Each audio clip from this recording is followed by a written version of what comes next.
Hablar ahora de los carbohidratos. Los carbohidratos o hidratos de carbonos tienen la función principal de aportar energía, ¿sí? Ahora, tú me vas a decir, bueno, profesor, pero ¿por qué aportar energía? Si tú me acabas de decir, ¿sí? Anteriormente, que lo que más aporta energía son aquí está, son las grasas, ¿sí? Y el alcohol aportan bastante energía, mucho más que los carbohidratos, que son los que aportan menos, 3.75. ¿Por qué?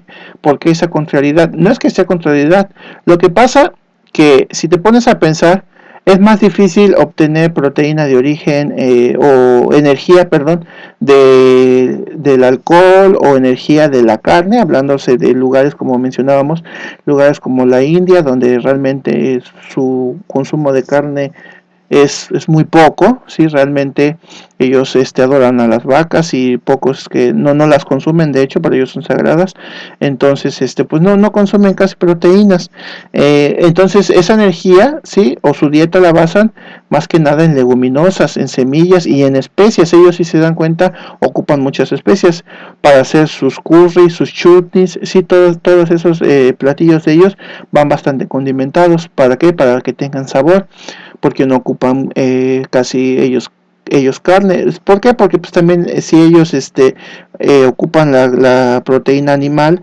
dejarían pues de tener leche, dejarían de tener todo lo que ellos pueden producir con sus derivados, ¿no? Entonces, como no consumen casi ellos energía a través de las proteínas, es más fácil consumirla a partir de los carbohidratos. ¿Por qué? Porque estos también aportan energía, y aunque aportan menos energía, sí, pero son más disponibles, es decir, se encuentran de manera más fácil de consumir, porque es a través de los granos, sí, aunque con un rendimiento 2.5 veces menor que la grasa, como es lo que acabamos de explicar, son fundamentales en el metabolismo de los centros nerviosos, ya que el cerebro en condiciones normales solamente utiliza glucosa como fuente de energía. En países menos desarrollados, es lo que acabo de mencionar, los carbohidratos proporcionan la mayor parte de la energía. Por el contrario, en los países industrializados, la energía siempre se obtiene principalmente de las proteínas y de las grasas. Los principales suministradores de carbohidratos van a ser los cereales, ¿sí? Cualquier alimento que esté hecho de cereales sí aporta carbohidratos. Y bueno, pero ¿por qué los carbohidratos? Siempre los carbohidratos van a ser como un sinónimo de azúcar, ¿sí? De alimentos que son ricos en azúcar. Y siempre por eso se les llama también glúcidos, ¿sí? Los cereales obtienen esta azúcar porque a través de la fotosíntesis, recordemos que las plantas y demás producen glucosa, producen azúcar. Los árboles producen sus frutas y esto es a su vez fructosa, ¿sí? Entonces siempre es la fotosíntesis la que produce este proceso del azúcar, ¿sí? Casi la mayoría siempre vamos a obtenerlo de los carbohidratos de todos los que sean cereales y sus derivados, ¿sí? Entiéndase por cereales el trigo, centeno, ¿sí? Cebada, ¿sí? Y todos sus derivados, ¿sí? Que haya. Ya sabemos que con el trigo se puede hacer muchísimas cosas de panadería, se puede hacer pastas, ¿sí? Pastas, y se puede hacer bastantes cosas. Además del trigo, que se puede hacer panes y pastas, ¿sí? También hay alimentos como los tubérculos, ¿sí? Hablándose de la papa, del camote, la yuca, ¿sí? Estos también son bastante ricos en carbohidratos, ¿sí? Y también se encuentra, por ejemplo, la remolacha, que es el betabel, también es muy rico en azúcares, la caña de azúcar, ¿sí? También son ricos en carbohidratos, ¿sale? El elote también, al tener un sabor dulcecito, también es rico en carbohidratos, ¿sí? Hay frutas también que tienen bastantes carbohidratos, como es algunas frutas que son muy dulces, como es el caso de los plátanos, ¿sí? Incluso aquí nos dice que las leguminosas llegan a tener una cierta cantidad pequeña, pero sí la tienen, de carbohidratos, ¿sí? No se les olvide que lo que mencionamos, siempre todos los alimentos pueden tener los 5 nutrientes, macro y micronutrientes, proteínas, carbohidratos, lípidos, vitaminas y minerales, pero siempre de uno van a tener más y del otro van a tener menos. No se les olvide que el agua no entra como nutriente, entra como componente de los alimentos, ¿sí? Pero no entra como nutriente. ¿Por qué? Porque no nos aporta energía, ¿sí? No se puede oxidar, ¿sí? Y acuérdense que para que nuestro cuerpo obtenga energía, se tienen que oxidar los nutrientes para obtener precisamente esa energía, lo cual dijimos que se mide en kilocalorías o kilojoules. No se les olvide. Bueno, los carbohidratos. Son los compuestos orgánicos más abundantes en la naturaleza, es lo que mencionamos, por eso son más fáciles de consumir o de adquirir. Sí, están compuestos por carbono, hidrógeno y oxígeno principalmente, siempre están compuestos de estos tres elementos y son más variados y abundan en el reino vegetal, como ya lo mencionamos anteriormente, ya que se originan como producto de la fotosíntesis. Esto se acaba de mencionar y lo estamos reforzando, ¿sí? Siempre los carbohidratos se van a clasificar en monosacáridos, ¿sí? Monosacáridos son cuando tiene nada más una unidad de azúcar, y entiéndase por monosacárido a los azúcares simples, como es la glucosa. La glucosa la producen las plantas a través de la fotosíntesis, y la fructuosa, que es el azúcar que se encuentra de manera natural en las frutas, ¿sí? Los oligosacáridos, que son los que tienen de 2 a 10 unidades de azúcar, son azúcares un poco más complejos, y en ese encontramos la lactosa. No se les olvide que la lactosa es el azúcar de la leche, y la sacarosa. La sacarosa es el azúcar común que nosotros consumimos, el azúcar de mesa, el azúcar que se obtienen de la caña de azúcar, ¿sí? Con la que usamos nuestras bebidas, es la sacarosa. Y tenemos los polisacáridos, que son los que tienen más de 10 unidades de azúcar, son azúcares más complejos, como es el caso del almidón, la celulosa y la pectina, ¿sí?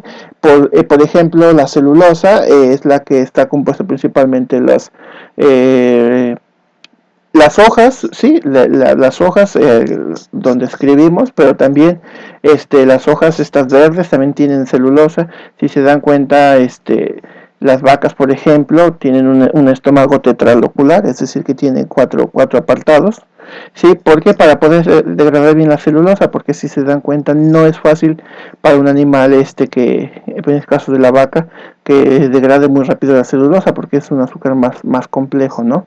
Las estructuras químicas de los carbohidratos repercuten en el sabor, viscosidad, estructura y color de los alimentos, ¿sí? Al igual que como lo vimos en otros videos, así como el agua interfiere en la calidad, en la textura del alimento, de igual manera también la cantidad de carbohidratos van a interferir, ¿sí? En su viscosidad, sabor, incluso en el color que pueden llegar a tener. ¿Cuáles son las propiedades que tienen los azúcares en los alimentos? Bueno, la glucosa, fructuosa, ¿sí? Glucosa, no se les olvide, azúcar que tienen las plantas a través de la fotosíntesis.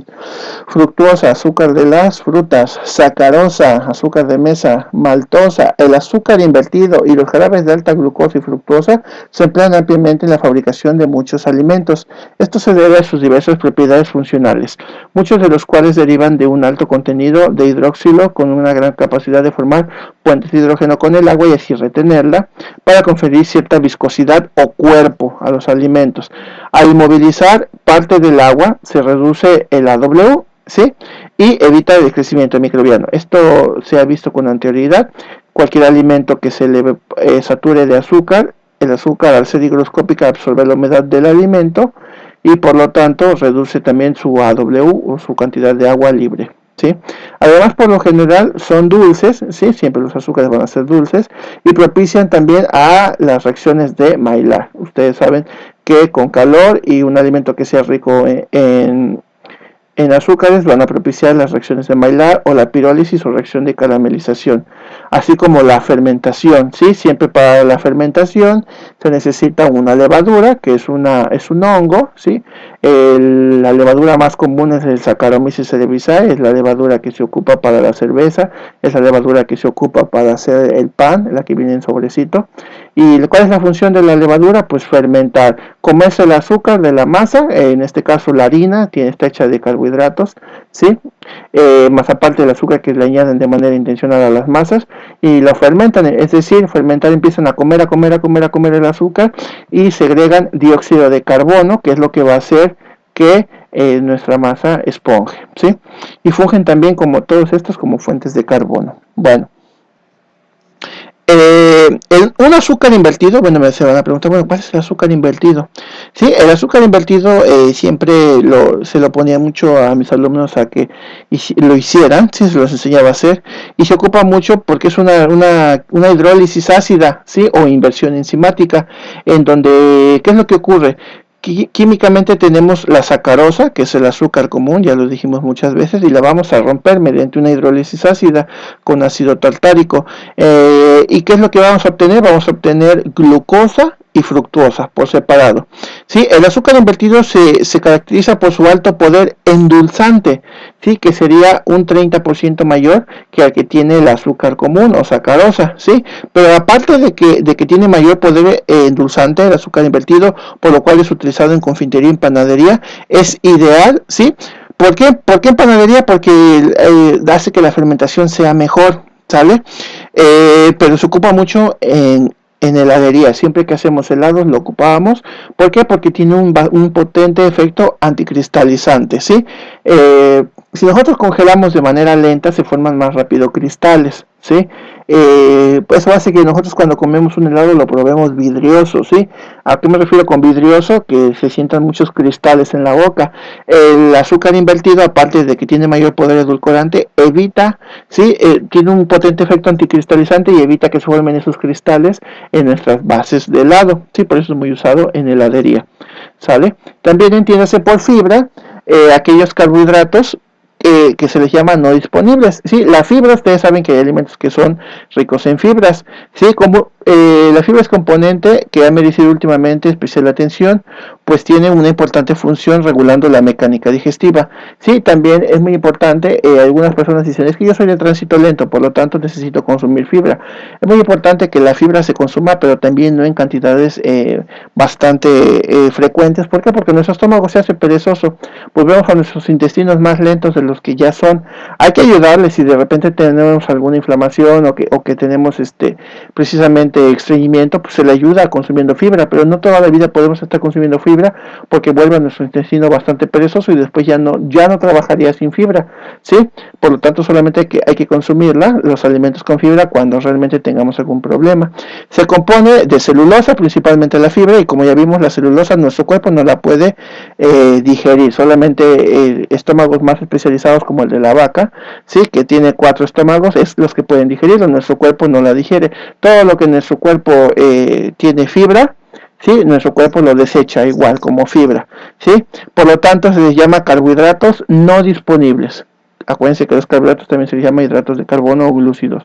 ¿Por qué no disponibles? Porque al entrar en nuestro cuerpo salen de la misma manera, ¿sí? No absorben de nuestro cuerpo absolutamente nada, solamente nos ayuda para facilitar la evacuación, ¿sí? Algunos alimentos que son ricos en fibras, tenemos el pan integral, cereales integrales, verduras y frutas. Los lípidos, sí, ahora nos toca hablar de los lípidos. Los lípidos, del griego hipos, que significa grasa, forman un grupo muy amplio de compuestos constituidos por carbono, hidrógeno, oxígeno, y a su vez estos forman largas cadenas aromáticas, ¿sí? O alifáticas que por lo regular en su punta llegan a tener fósforo o nitrógeno, que serían estos dos, ¿verdad? Entonces así es como se componen químicamente los lípidos y desempeñan muchas funciones en los tejidos, además de que son una fuente energética más importante, ¿sí? Como ya vimos, aportan 9 kilocalorías por 1 gramo de lípidos, ¿sí? Que equivale a 38.2 kilojoules, porque en su estructura contienen más átomos de carbono que las proteínas y los hidratos de carbono, ¿sí? Recordemos que las proteínas aportan 4 kilocalorías por gramo, ¿sí? Y los hidratos de carbono 3.75. Bueno, ¿cuál es la función de los lípidos? Los lípidos tienen muchas funciones en el cuerpo, ¿sí? Son buenos también, ¿sí? Las grasas también son buenas para nuestro cuerpo, porque al momento de ser oxidadas nos van a aportar 9 kilocalorías, como ya vimos. Esta es su principal característica, funcionar como energía. Sin embargo, también nos ayudan en otras funciones, como por ejemplo, forman parte de las membranas celulares. Todas las células están compuestas de fosfolípidos, ¿sí? Estos fosfolípidos, veámoslo así, son como una especie de, como si fuéramos, imaginémonos un espermatozoide, pero que tiene 2 colitas, ¿sí? Y estos se van pegando uno con otro, y de estos se forman las membranas celulares. Todas las células están hechas de una capita de fosfolípidos, como podemos ver acá, ¿sí? Aquí está la cabecita del fosfolípido y tiene 2 patitas, ¿sí? Estos son los que forman las membranas de las células. A su vez, el colesterol, también, bueno, el colesterol es malo, sí, pero tiene una función en el cuerpo. Obviamente, cuando nos pasamos de colesterol, pues sí, ya es dañino para nuestro cuerpo, pero el colesterol tiene la función de estar entre las patitas, ¿sí? De un fosfolípido y otro. ¿Para qué? Para que no se enmaqueten estas patitas y se encuentren siempre separadas, ¿sí? A su vez, también pueden ayudar para que las vitaminas que son liposolubles se disuelvan, que las vamos a ver más adelante, que es la vitamina A, D e I, K, ¿sí? Para que se puedan absorber, necesitan disolverse en grasa, ¿sale? Miren, como aquí vemos, aquí está otro ejemplo de una célula, la cual está compuesta de fosfolípidos. Aquí vemos como esta célula se conforma de estos fosfolípidos. En otras palabras, las células son una capita, ¿sí? Están hechos por una capita de grasa, ¿sí? Bueno, también algunos alimentos que también son ricos en lípidos. Encontramos algunos pescados grasos que son lípidos buenos, los aceites como el aceite de oliva, ¿sale? Los alimentos que se les conoce como oleaginosos, que son el cacahuate, pistache, almendras, nueces, todos estos también aportan lípidos, ¿sí? Lípidos vegetales, ¿sí? Algunas semillas como la linaza también contienen lípidos, ¿sí? El huevo contiene también grasa, ¿sí? Y algunos de estos tienen nutrientes que son esenciales, como el ácido linoleico, que son esenciales para nuestro cuerpo, porque nuestro cuerpo no lo produce. A su vez también la grasa siempre va a ser más palatable, sí, a los alimentos. Acordémonos que la grasa es un conductor del sabor, por lo tanto siempre a los alimentos que estén con una cantidad que sea un poquito mayor de grasa, por lo regular, hacen que los alimentos sean más palatables, es decir, que sean más aceptables. Recuerden que palatabilidad es esa cualidad que tiene un alimento de que sea grato a nuestro paladar, ¿sí? Que se vea más apetente en nuestro alimento.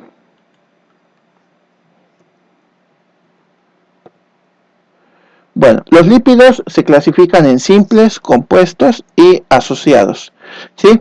Pero esta es una manera química, ¿sí? Por lo regular siempre los lípidos se pueden clasificar de una manera más sencilla. Vamos a tener los lípidos que los clasificamos en ácidos grasos, ¿sí? Por su contenido de ácidos grasos lo vamos a clasificar en grasas saturadas, que son las carnes, ¿sí? Derivados y la mayoría de los lácteos. Las grasas saturadas son las de origen animal, son las que nos hacen daño. Las grasas poliinsaturadas, que van a ser, por ejemplo, la que está en el pescado, frutos secos, aceites vegetales, que es como el maíz, la soya, el aceite de girasol. Estas grasas son medianamente dañinas, sí llegan a hacer daño, pero menos que las grasas saturadas, que son las de origen animal. Y las grasas monoinsaturadas son las que no nos hacen daño, son las grasas que son benéficas, sí, las grasas buenas. ¿A poco hay grasas buenas? Sí, las grasas de origen vegetal, sí, como la grasa que es del aceite de oliva, sí, el aceite de oliva es bastante benéfico, y el aguacate. Son grasas buenas que ayudan a desprender la grasa mala que se llega a almacenar en nuestras venas o arterias. ¿Cuál es la que se almacena? La grasa de origen animal, ¿sí?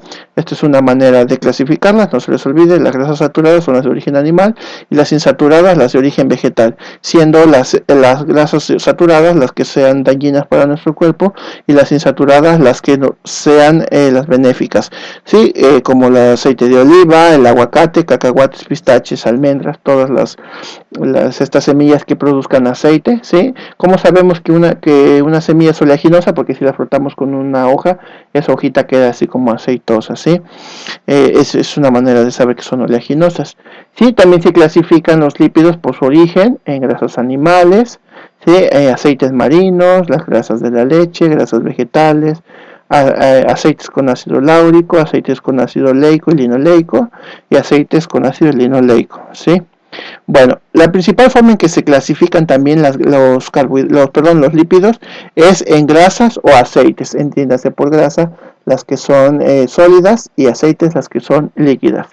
Las grasas y los aceites son los principales lípidos que se encuentran en los alimentos y contribuyen a la textura y en general a las propiedades sensoriales de nutrición. No hay una distinción entre ambos grupos, aun cuando algunos consideran que las grasas son de origen animal y los aceites de origen vegetal, o bien las grasas son sólidas a temperatura ambiente, mientras que los aceites son líquidos, ¿sí? Sus principales fuentes son las semillas oleaginosas para el caso de los aceites y los tejidos animales, sí, para el caso de las grasas. Como dice aquí, no es una regla general, pero por lo regular así es. Ustedes saben que, por ejemplo, la manteca de cerdo a temperatura ambiente se solidifica, siendo que el aceite se encuentra siempre en estado líquido, ¿sale? Algunas frutas y hortalizas presentan normalmente muy bajas concentraciones, ¿sí? Decir, bueno, ¿en qué frutas tienen grasas o aceites? Por ejemplo, la naranja en su cáscara, cuando la exprimen tiene aceitito, ¿sí? El aguacate, las aceitunas, las nueces también producen aceites, ¿sí? Entonces no se les olvide, aunque no es una regla general, la mayoría de las grasas vienen del reino animal y la mayoría de los aceites del reino vegetal. Bueno, ¿cuáles son las propiedades que tienen los lípidos? Bueno, pues tienen muchas propiedades, pero como siempre la que nos interesa son las propiedades en los alimentos. Siempre los lípidos nos van a mejorar la textura de los alimentos, los van a hacer más crocantes, nos van a dar más consistencia, nos van a dar estructura, ¿sí? Y sobre todo nos van a dar mayor sabor, ¿sí? Nos mejoran su palatabilidad, ¿sí? Es siempre hablando de un ejemplo de un tlayoyo que es muy conocido en la región, siempre va a ser mejor aquel que le pongan manteca de cerdo que aquel que le pongan nada más aceite, ¿verdad? Además de mejorar su sabor y su olor, también nos ayuda con el color, sí, también mejora el color y también provoca una mejor lubricación y saciedad a la hora de consumirlos, ¿sí? Bueno,